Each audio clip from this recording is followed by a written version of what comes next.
Hello guys, so ayun, mag-unboxing ako. Dumating na po kasi yung in-order ko na diaper ng aking aso.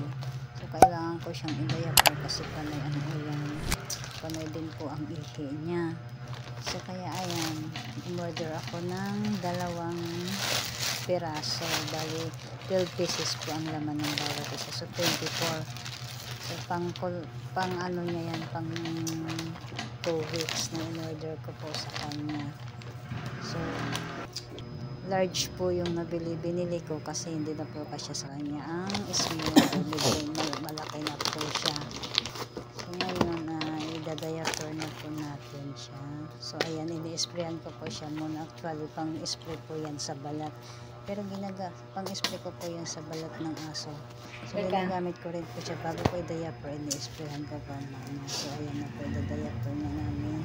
So ang kulit ng aso nito bago siya nakikipaghabulan niyan, kaya ginagawa ko, hinahawakan ko muna siya.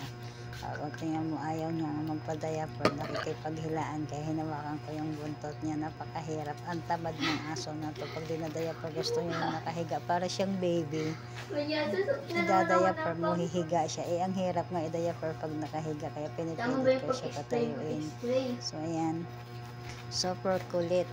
Minsan natatawa ako kasi kumbaga parang bumalik akong, parang nagkaroon ako ng bagong baby na nagda-diaper, parang naninibago ako. Syempre malaki na yung bunso.